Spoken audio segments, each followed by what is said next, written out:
For some people, Macron may even be a socialist. You will have your own views. But the changes which Macron has brought to France have, of course, meant that the Socialist Party has been obliterated there.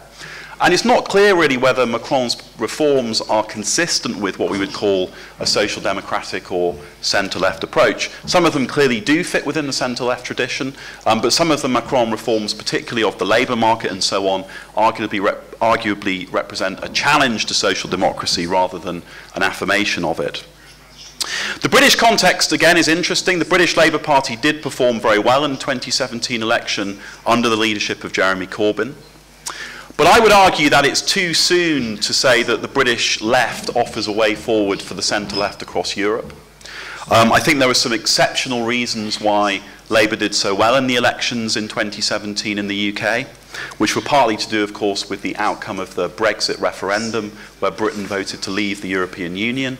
This has created a lot of political instability, which meant that Labour was able to benefit from weaknesses within the current Conservative government. This is not to decry the achievements of Jeremy Corbyn, but it is to question whether the British Labour Party necessarily offers a way forward for the left across Europe. And then even when we see examples of success, I think arguably the most successful centre-left government today in Europe is to be found in Portugal. Here we have a successful left coalition in power, a left party governing in coalition with the Social Democrats. But as I'm sure even Portuguese colleagues would agree, Portugal is a relatively small country. Its situation is very different to many other European states. And so again, I think, as with Britain, it's questionable whether Portugal itself necessarily offers a way forward for the centre-left progressive movement across Europe. Okay, so if I haven't depressed you enough already, these charts just very briefly show you the decline in electoral support for social democratic parties in Europe since the 1950s. As you will see, between really the 1950s and the early 2000s, there was a fairly steady rise in support for social democratic parties across Europe. There were, of course, some peaks and troughs. There were periods when social democrats did a bit worse and a bit better. But generally speaking, there was an upward trend. And of course, around the end of the 1990s, the early 2000s, social democracy arguably achieved its peak in Europe.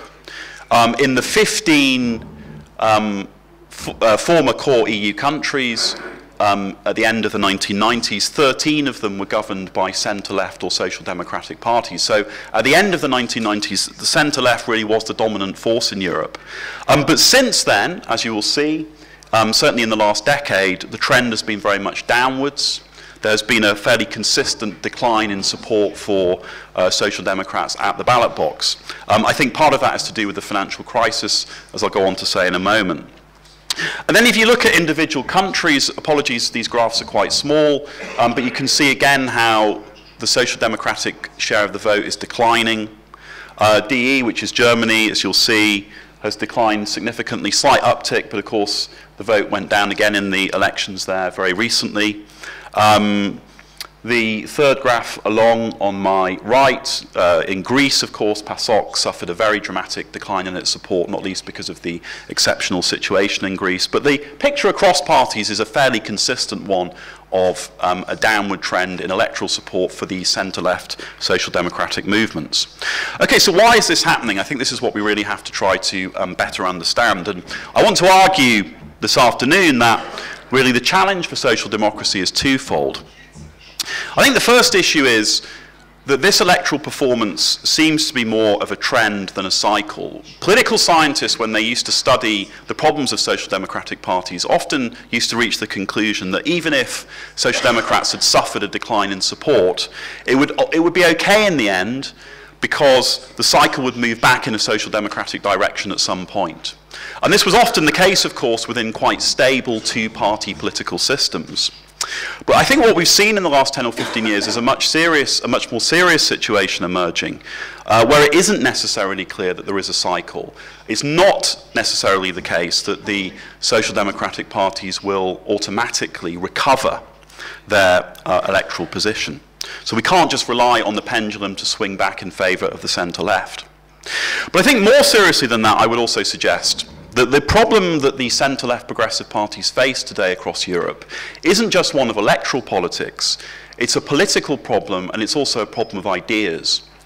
One of the reasons why I think the centre-left parties are performing so badly at the ballot box is because the traditional social democratic model, which was so influential, particularly in Western Europe in the post-war decades, appears to have broken down, appears to have entered a period of crisis, and it's not clear at the moment whether that traditional social democratic model can be revived.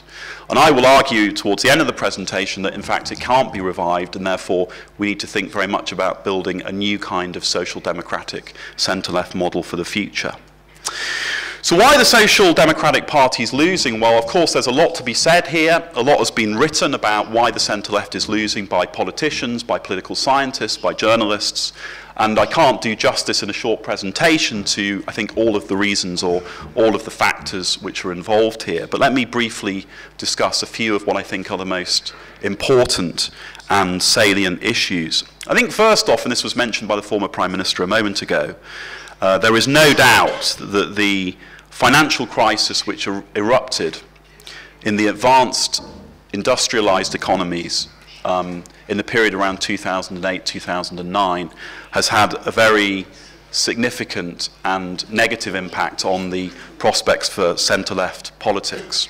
I'll go on to say a bit more about this in a moment in detail, but it's pretty clear that in a situation where capitalism reached a point of crisis, when states became exposed to very real pressures, when public finances and taxes began to be squeezed, this made the position of social democratic parties very difficult. And I think this is one of the reasons why, as we saw on the previous slide, from the financial crisis onwards, the electoral performance of these parties has really begun to decline very seriously. Okay, so I think we can't ignore the importance of the financial crisis. I'll come back to that point in a moment.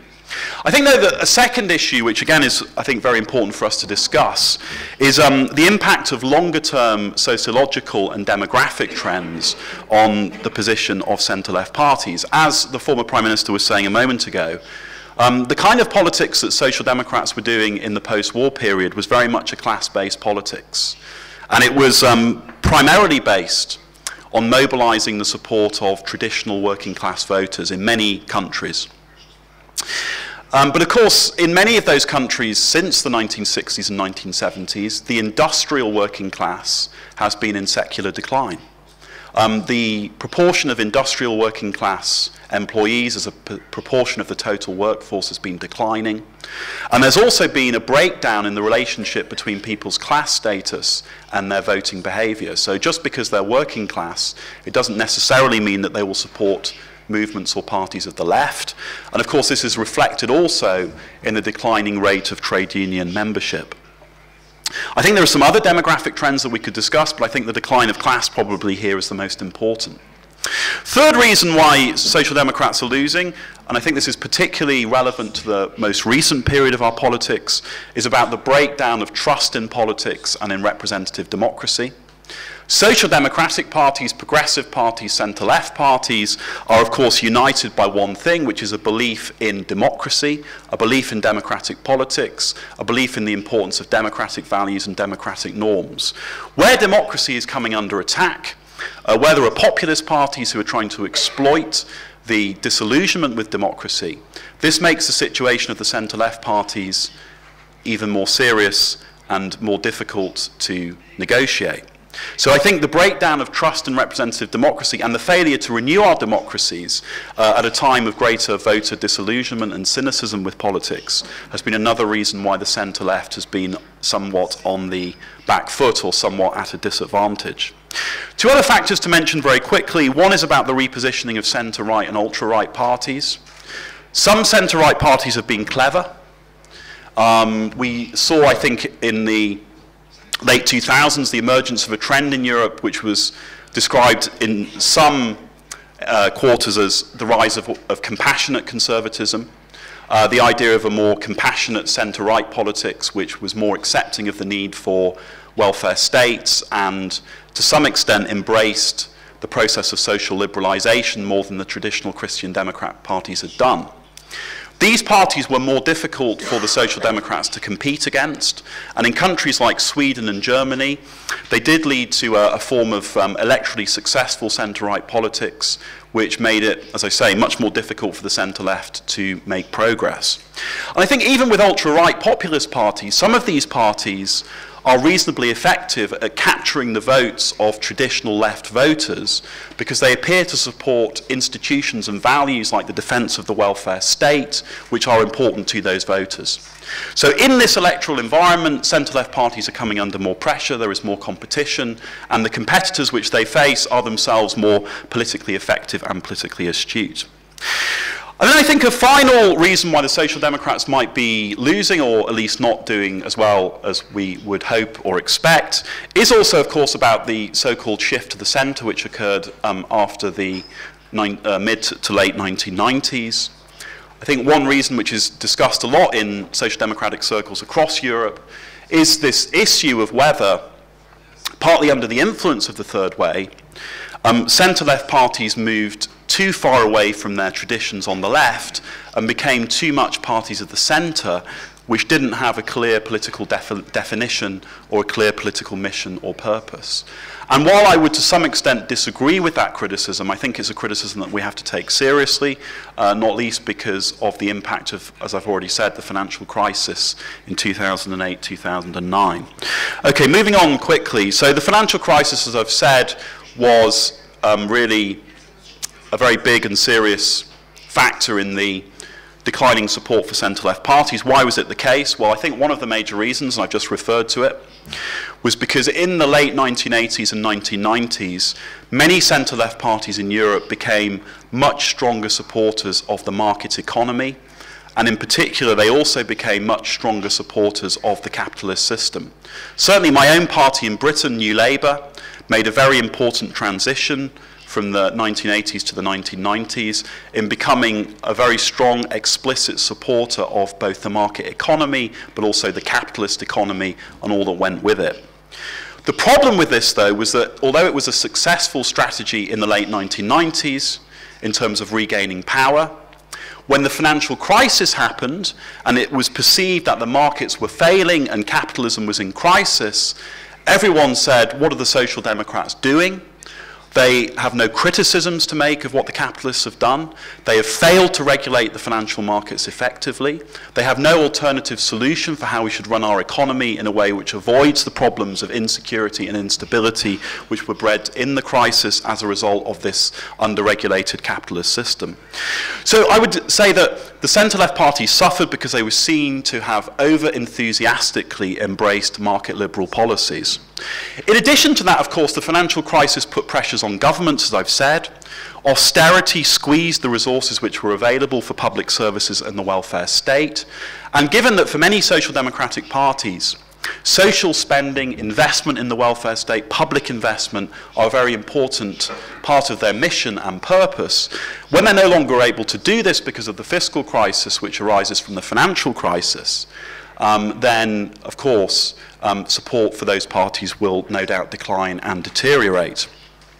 And of course, in addition to that, the financial crisis coincided with a longer-term backlash against globalization. Again, many social democratic parties became more unpopular because the core working class supporters, which they had long relied on for their electoral support, became more and more skeptical, and in some cases more and more angry about the impact which globalization was having on their jobs and on their livelihoods. And again, the accusation was that centre-left parties have stood by while these changes have been happening. They have not defended the interests of the working class as much as they should have, and this has led to a decline in support among those voters for these parties.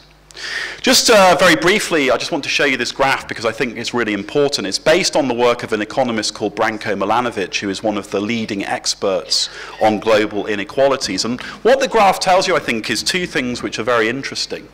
The first is that over the last 2 or 3 decades, despite what we're told, global inequality has not got worse. In fact, in some respects, the world has become more equal. So the distribution of growth across the world has benefited, in particular, 2 groups within the population. One is poor citizens, poor people living in developing countries like India and China have experience a significant rise in their incomes, and this has led to an improvement in living standards and in livelihoods. The other group, which have also benefited from this increase in global growth, are of course the global elite. The people working in the financial institutions, people working at the center of the capitalist system, the political and economic elite in many Western countries have done extremely well in this period. The group who have not done so well is what we would call the middle class, the middle income earners, who for the past 2 or 3 decades have been experiencing a very dramatic squeeze in their wages and in their living standards. Relative to capital, these workers have been losing out in terms of the share of profits which they've been gaining from the economy and through their jobs. And I think that it's this crisis of the middle class, this crisis of middle income earners, this crisis of working people who are in the middle of the income distribution, which arguably social democratic parties have been too slow to address. And I think that's really the picture that comes out of this graph, which I wanted to show you. And so just to maybe move towards a conclusion, let me just finish with a few thoughts about where we are and what social democratic parties can do. I think that really the situation which politics faces in many countries in Europe and which progressive parties face is one in which they have to deal with what I call here a long-term crisis of winners and losers. The problem in many countries in the European Union is that many of those who perceive themselves to have lost out from these changes which I've been describing associated with globalization, economic restructuring, the financial crisis in 2008, these people who perceive themselves to be losers do not believe that social democratic or centre-left or progressive parties are going to very effectively represent their interests. And so we have to, I think, better understand what is driving this crisis. I'm not going to go through all of these points on the slide because we're short of time, but we do have to address the fact that the situation in the labour market is very different for people who have an education, who have university degrees, compared to those who have no qualifications. The difference in outcome in many countries between people who have good educational qualifications and those who have none is very large and growing larger all the time because of the importance of skills and formal qualifications. We're also seeing a growth of insecurity. The wage squeeze, which I've already discussed, which particularly affects middle income earners as a consequence of technological change and automation. And I think another point which I would make, which goes back to this issue about the working class, is about the loss of what we would call high status, high esteem, manual working class jobs. In many countries, because those countries' economies have been experiencing a long-term shift from an industrial economy to a service-based economy, a lot of the jobs which used to give people a sense of status and esteem have been lost, and many of these workers feel that social democracy, the centre-left, the progressives, have not been effective enough in defending their interests in this situation. Okay, so look, I've talked, I think, probably for long enough about why everything is so terrible. Let me try to finish with a couple of words or remarks which are hopefully a bit more constructive. So I would suggest to you that although, as I've mentioned already, centre-left and social democratic parties are facing many challenges, I do not believe that it's over for the centre-left, that the centre-left is going to simply drift remorselessly downwards and eventually disappear. I think that the social democratic models, as I've mentioned, which were created in the post-war period, are not necessarily the most effective for the situation that we now face. So I think the challenge is not to abandon centre-left politics or progressive politics or even the social democratic model, but to work out how we can renew it for the times in which we live today. And I would suggest that there are some core attributes of the centre-left political vision, progressive vision, which we should still try to stick to, which we should affirm in how we develop this programme for the future. First proposition, economic efficiency and social justice go together. I think this is a historical part of the social democratic tradition, and it remains very important today. Social justice and economic efficiency are not opposites, but rather they go together. Another way of putting this, the former French Prime Minister Lionel Jospin, when he was asked what is the purpose of the centre-left in France, he said, what we want is a market economy, but not a market society. In other words, we want, as the left, the dynamism and the growth and the innovation and the energy which the market economy can bring. But we don't want the inequality and insecurity which the market creates to be spread throughout our society. So we want a market economy, but we want a society which is based on different values of solidarity and equality and social justice. And although you might think that's a very broad vision or a very broad proposition, I think it's still one of the defining hallmarks of centre-left social democratic politics, and it's something that we should stick to and not abandon. In addition to that, I think in terms of the vision of social democracy, what do we believe in? What does the centre-left believe in today? Well, we believe in a more productive and inclusive capitalism. We don't believe that we should abandon capitalism, but we want to make capitalism work for more people. How do we make sure that with the fourth industrial revolution underway, the digital transformation, how do we create more high-quality jobs? How do we include more people in the workforce? How do we make sure that more people gain from prosperity and a fairer distribution of wages? How do we reshape our welfare states? Again, we shouldn't abandon the welfare state, but we have to revitalize it. The welfare states of today have to do a very different job to what they did in the immediate period after the Second World War. And I think beyond this, we also have to think about what I would call post-materialist politics and environmental politics. People of younger generations in particular don't just think about politics in terms of economics. They also think in terms of values, of lifestyles, the importance of the environment, the importance of the ecology. On the centre-left, we can't just leave those issues to the Green Party. We have to have something to say about them. We have to be protectors of the environment. We have to be as assiduous in tackling climate change as the Green parties are. But also for other voters, perhaps older voters, more traditional social democratic voters, they're also worried about issues which are not just to do with the economy. They're worried about issues to do with identity and patriotism. They're worried about issues to do with national identity, to do with the way that they themselves see their identity and how they fit into the world, which of course relates to issues about immigration and diversity and the impact of migration and diversity on people's feelings about their own identity and their own sense of place and their own sense of nationhood. Some of these issues are of course difficult for the centre-left, but we have to be prepared to discuss them and to debate them robustly. So look, just to finish, what does all this mean in terms of policy? Well, I'm not going to go through this list here, you'll be relieved to know. But I think some of the things I would just very briefly highlight are the importance of tackling wage inequalities. I think that in the 1990s, centre-left parties were very complacent about the decline of trade unions. In an economy where the wage share is moving in favour of capital at the expense of labour, we need strong and effective trade unions to be a force for justice in the workplace, and we need to do more to rebuild trade unions as a strong force within the labour market. We also need to do more in terms of how we create decent, well-paid jobs through industrial strategy, through investment in infrastructure, and so on.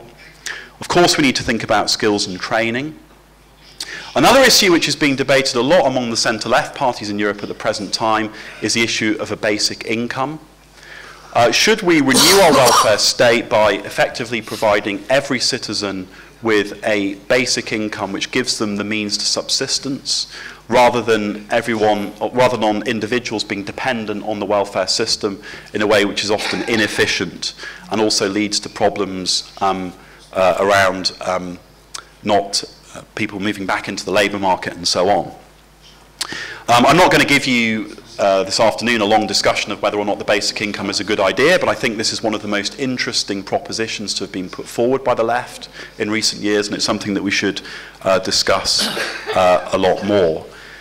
I also think that for centre-left parties, because of their traditions, we owe a particular